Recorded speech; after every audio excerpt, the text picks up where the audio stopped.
Yo, ladies and gentlemen, DJ Enuff is here. Yeah. Yours truly, Cipha Sounds, and our good friend, his name is Bodega Bamz. Yeah. What's up? What's up? Bodega Bamz is one of my favorite up-and-coming artists. I hate saying the term up-and-coming, sorry. Me too. One of my favorite artists from New York City. I'm up and coming. I know, but I hate the term up-and-coming because you're already an artist. You're just up-and-coming, let's say, recording star. Right. Because you haven't sold a lot of records yet, but your art is fucking amazing. Thank you. You know what I'm saying? Like not just because you're Puerto Rican. Oh, damn, you made a Spanish joke already? But I'm Spanish. I know. It's cool. Big Spanish. We at that sazon. We at that sazon in the game. You are the what? We at the sazon in the game. You know we do that. You add the sazon in the We game. do. Big Spanish, no? What about the people that are, you know, racist towards sazon? You can't be racist towards sazon. You need sazon in your food. So you're saying... Any food without sazon don't taste good. So let's say we go down south. Let's say we go in the woods somewhere and find, I don't know, a Klan rally. And they're in there making like, you know, what do the Klan... That's why every time you go in the woods, you got to have a packet of sazon in your pocket. What does the Klan make? What do you think they make at their rally? Probably like barbecue, like, yeah, baked beans, right? So you go in there and they're like, look at this spit. And you're like, guys, hold on. I got the cure for racism. And you pour it in. Yeah, man. I changed the whole world with that. If they don't like sazon, give us a little bit of adobo, and we good. Even adobo, look at that. Yeah. Poof. Racism dead. Racism dead. The world has changed. So Bodega Bamz, I hate interviewing you because I know everything about you already. What's up with this new project? New project I got coming out. It's called Dead Non-Believers. The project. Oh, not that. The one that just came out. Oh, I did a collab EP with the Martinez brothers. Yeah, who are they? I only know those guys as the kids from the BlackBerry commercial. Yes. Yeah, I never knew who they were. Two amazing young DJs. They from the Bronx. Amazing. They tour all over the world. And they're also producers. So they tour doing what? DJing. Like they do house music. Oh. They like the only ones who really still do house music, and they're prolific behind that. Like Rolling Stone is behind them. Like they're very amazing. Those kids. How old are they? Are you young? They're young. 24, 23. And they rock. They've been like you prodigies. seen them before? No, just heard about it. They've been like prodigies since they were like 15 years old. They've really? For a minute, yeah. Those kids is good, and they're like great what kids. kind of house? Like EDM, like deep house. Deep house. Yeah. Deep wow, house. that's amazing. Right. Not too much. More soulful. Yes. They're good, man. They're good. I want to see them. I want to see them live because I never knew who they were. I just saw them in that commercial, and I was like, "Who the fuck are they to get a commercial?" They got they got sponsored by Givenchy, like Ricardo Tisci. He messed with them. So wow. They out here, man. They good kids, man. They gonna be. So how did you link up with them? I linked up with them through Richie Cruz. You know Richie Cruz? Yeah, I know Richie Cruz. Yes. Yeah. Richie plugged us on some new Fania. Like that's what he was trying to put together. So right. They do their thing. Do their thing. We do our thing. We came together. So yeah, through Richie. Shout out to Richie. Yeah, the mixtape or EP, whatever you call it, is dope. I like all the like. You heard it? I heard the whole thing. My brother, man. Only thing I have on my phone right now. Cypher's my man. I'm gonna tell you right now because I'm having trouble with this phone. The only music I have on here is Bodega Bamz and De La Soul Balloon Mind State album. Oh, that's great, man. All that's in here. Good company, man. All I have is Jennifer Lopez. I'm sorry. Nah, but I like the project because it's like a lot of like skits, a lot of samples, a lot of like stuff in between. You know, we got the idea. There was a movie back in the day in the '70s called Crossing the Switchblade, and Eric Estrada was in the movie, and Pat Boone, and it was about a dude named Nicky Cruz and his life. In New York City, there used to be gangs in the '60s called the Mau Mau's and whatnot. So anyway, make a long story short, that movie, like growing up, was like monumental to me. It was instrumental. Really? Yeah, like I love that movie. It's called Crossing the Switchblade. Actually, the pastor's name is David Wilkerson. He owns the Times Square Church. He's dead now, but that movie is about their life. Like Nicky Cruz played a dude named Eric Estrada played a dude named Nicky Cruz. Legend, street legend. I watch it. Yeah, I want to see that one. I haven't seen that. Crossing the Switchblade, man, is a very, very good movie. Awesome. These house producers also like hip hop. Obviously, if they produce this album with you, yeah, they do. Yeah, they love hip hop. You know what I mean? And I'm gonna come clean. Like I was surprised like how good they were as far as like producing wise. Yeah, they were great. And then we recorded in Shaggy's studio in Long Island. Oh really? Yeah. Shaggy. Seen Shaggy plaques on the wall. I want to meet him, but he ain't come through. He wasn't there. Mr. I Love, I wasn't there. Oh, He's always there. Shout out to my man Shaggy. He'll be on man. the reggae tape. You can check him out over there. Oh, I bet. So then, all right. So what's this other thing you were about to start shouting out? Yo, Dear Non-Believers, man. That's all it's about. Dear 'Cause Non-Believers. I'm gonna change the game can't change me. Dear Non-Believers, everybody can relate to that. When you're on the path of success, you're gonna have people that ain't gonna believe in you. You're gonna have naysayers. You're gonna have non-believers. So it doesn't even matter like what kind of music I make. The title could make you relate to that. Dear Non-Believers. That's just life in general. It's nice. I like it. Dear Non-Believers. Feel me? Then after that, I'm gonna retire. You're gonna retire? Yeah, man. Okay. What? I told a lot of this all the time, man. People Hold on. What's happening? People don't here? appreciate me, man. They don't appreciate my art. Yeah, right. That's why I come with the curls, man. Because I just want to get the ladies. I might as well get the ladies before I get out of here. And then you're retiring. And I'm retired. You didn't put in enough work yet to retire. Man, forget that. So what do you do? Speak for What does yourself. Bodega Bamz do when you retire? Yo, when I retire, I'm going to become a superintendent, man. Forget it, man. Follow my father's footsteps. What's the problem? It's good. You tired of the game already? Nah, I'm playing, man. I can't retire, man. I can't let the game change me. I'm trying to change the game. When have you seen a rapper with curls, man? Like, give me my respect. I know. What? Give me my due, man. Ice Cube. Ice Cube, since Puff Daddy. S curls is different. Ice Cube had S curls. My man Puffy, that's why Puffy my favorite rapper. He got curls. I'm trying to be just like Puff, man. I got it. You know what's crazy? I want the white patch in my head too. Ola told me not to do it. Shout out to my man Puff. You want the white patch? Imagine if I had the white patch in my head with my curls, man. What? You Don't crazy? listen to Ola. Boy, sign it.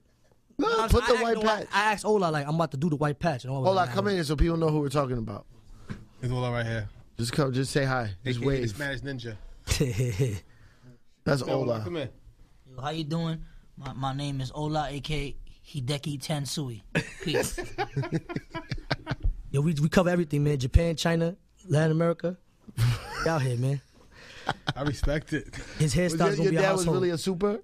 My dad's a superintendent. Is the one right now? Yes, my dad came to this country. He chose not to sell drugs from Dominican Republic. He wanted to live the straightforward life, and he became a super. He was a handyman. He was a taxi driver, got robbed a few times, and that was that. And like right now, if we go where uptown, he's a super somewhere? Nah, he's a super in Central Park West. Oh. So he stepped up. Yeah, he got a nice condominium building, 10 floors. The white people in there, they give him $10,000 tips every Christmas. Wow. My son living the life. Let me ask you a question. Let's say, I don't know, we want to have a video shoot or throw a party or something, and he just happens to be an empty apartment in his building. Will he give us the keys? Definitely, I've already done that. You stayed to just... I've stayed in duplexes. I've brought women to my house saying it's my house. You mean to the building? Yes, to the building. Saying this is my home. Hey, yo, it's crazy, yo. One time, right, my father had left the Dominican Republic, and he put like blankets all over his couches and over the furniture. So I brought a woman in there. I'm like, yeah, this is my crib. She's like, why you got the blankets for? I'm like, I just moved in right now. You know what I'm saying? Don't mind the blankets. Is the girl ever asked, like, why are we going through the loading dock?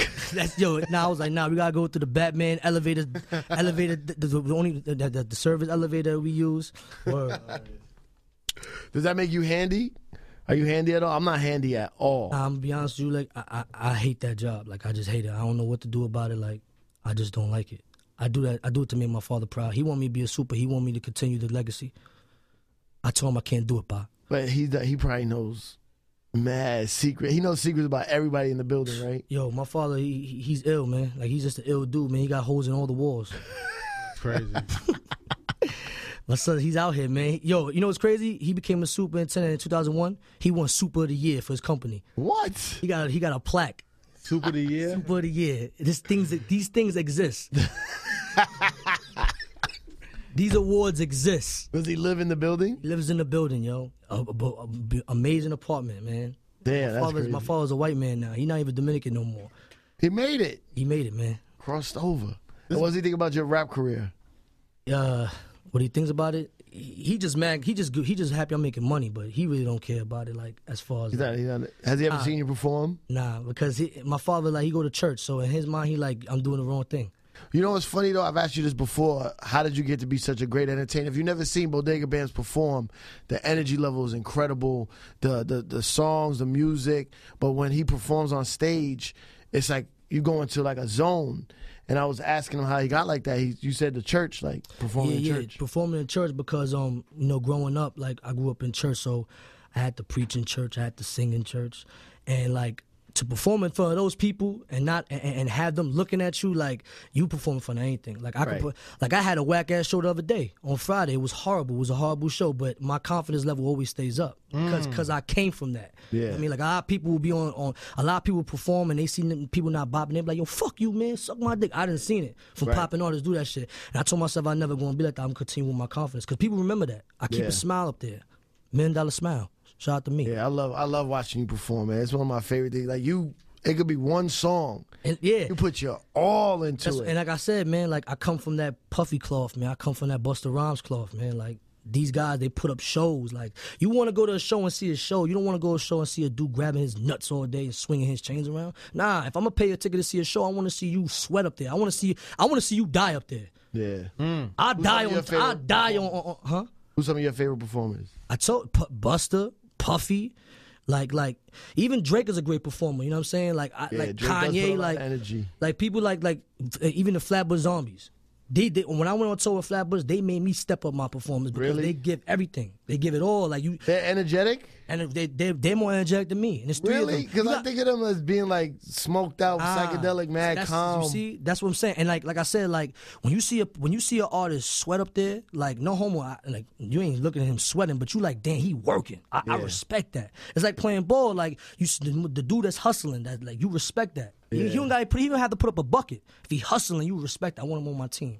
I did a show Friday, my improv show with Drez from Black Sheep, and at the end, I wanted him to do this one song. He did Choice Is Yours, Engine number 9, but before that, I wanted him to do this one song off his first album that I love. It's like the intro, it's like a skit, and I performed it with him, and I was like, I'm gonna do my Bodega Bamz, and I was performing like if I was a rapper. And I was just thinking of you like, yo, I know, even though that I'm joking around, I'm going to put my all into it. Nah, man, yeah, man. You won't be remembered as that, man, for real, man. I want to be remembered, like I said, I got a lot of work to do as far as performing-wise, as far as everything.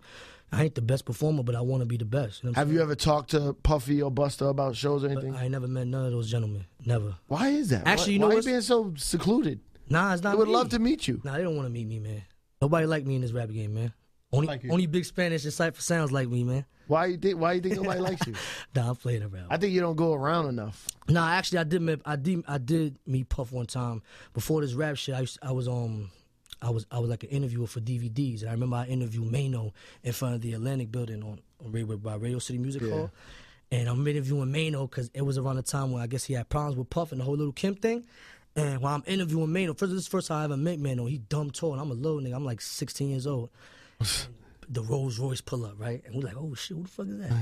Nigga Puff come out, right? What's good, baby? How you doing? All this and that. He walks inside the building, and when he walks inside the building, nigga Mano looked at us like, I was just talking about this thing. He just came out of nowhere.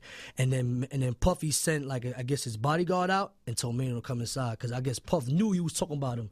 He was like, yo, you can feel it. Yeah. So that was the only time I met Puff. Word. Now I know Puff would love your performance. Busta might get a little nervous about seeing you perform. Yeah, man. Last time I met I only seen Busta one time, man. He was looking too mean. I didn't want to say what up there, man. He was in his zone, man. I respect that. And it's crazy. And I even spoke to Raekwon. Shout out to Raekwon, man. That's a good. Like out of all the old dudes I met, Raekwon's the most humblest dude I met. And he was telling me like, that's just Busta style, yo. He got the face on. Cause I told him like, yo, man, I want to say what up to Busta, man. Busta's a role model to me, man. I grew up on Busta. He's mad cool though. He was like, say like, what's up to him. With the big chains on, I'm like, nah. Guarantee if you he was wiping his sweat off with the little. He was like walking down. I'm like, I'm gonna leave Busta alone. If you told Busta who you were, he loves all hip hop artists. Like he shows mad love. Yeah. Nah, man, we gotta meet Puff, man. I still call Puff. I don't call him Diddy. I call him Puff too. Yeah, I can't call him Diddy, man. No disrespect, but I can't. I gotta call him Puff, man. I call him Puff. How do you feel about the Bobby Shmurda dance looking like the old Puff dance? I mean, like I was telling Camilo, like, yo, that's hot, man. You know what I'm saying? That's hot. Like, you know what's crazy? Because I'm sure the way he was dancing, like, he didn't know he was getting that from Puff. You know what I'm saying? But Puff introduced us to dancing. Yeah. Like, Puff is the only artist to me that's overrated and underrated at the same time. How's that? Because he's underrated for things like that. The dance, like who was dancing before Puff? You know what I'm saying? Like who was rapping with curls and who was a superstar rapper before Puff? And then he's overrated because they think like he don't write his rhymes and this and that. He has both those things. Overrated and underrated, man. Word. Overrated and underrated. At the same time, man. Ain't no middle with Puff. Nah, man. Ain't no middle. And then, yo, you tell me right now, too, like, honestly speaking, when have you ever heard a whack Puff verse, man? I don't care who write Puff. I don't care who write for Puff. You've never, ever heard. See, I'm glad I learned something about you. I never knew you was such a Puff fan. Yo, man, I love Puff, I'm man. a Puff fan. I just, personally, he treats me like, what's worse than garbage? Like, you know the smell? Manure. You know when they dump the garbage scum, truck the scum. And the water's in it? That's how Puff treats me. Scum. But I'm a huge Puff fan. Hold on. Oh, I was just kidding, Puff. I'm just kidding. No, I am a huge fan, but he doesn't treat me like the water in the garbage truck. Just regular garbage. Like not even garbage. Like he treats me like a waste paper basket. Right. You know what I'm saying? There's not like food in there, but like he throws his garbage in there. Yeah, Puff is that dude, man. Shout out to Puff. Puff would love you though, the way you perform. I'm gonna make this happen. I'm gonna bridge this gap. I took Bad Boy and the Family, the album that they dropped. I took that to the Dominican Republic. It was a tape. I listened to it throughout the whole time, and on the plane, my Dominican cousins, they took it from me. They never gave it back, man. That's how real it is. Favorite man. song, Senorita? Mommy, bring Aki, fire, fire. Yeah, hell yeah. Hell yeah. I love that. Yo, Puff is that dude, man. Puff is that dude, man. I even like the song he did in Spanish. What was it? With Hurricane G. Yeah. Oh yeah. #1, 2000. Yeah, like, whoa, man, who does that? I was watching the video the other day. He had the Puerto Rican leather jersey. Like, you don't appreciate things like that until it's like 15 years later. Yeah. Like, that's ill, man. Like, my son is a visionary, man. Shout out to that boy, man. Very important, man. I think we should have a meeting. You, Puff, and your pops. Bad Boy, 10 Boy. Yeah. You know what I'm saying? And just have and Puff from Harlem. You know what I'm saying? Like, Puff is from Harlem. Like, we from Harlem, yo. You know what I'm saying? I'm from Spanish Harlem. Like, it's just in that, like, 10 Boy, Bad Boy. Look, Bodega Bamz, go buy all his stuff. Go online, look at all his videos, buy his stuff. Bring Bad Boy back. No, don't say that. It's fine.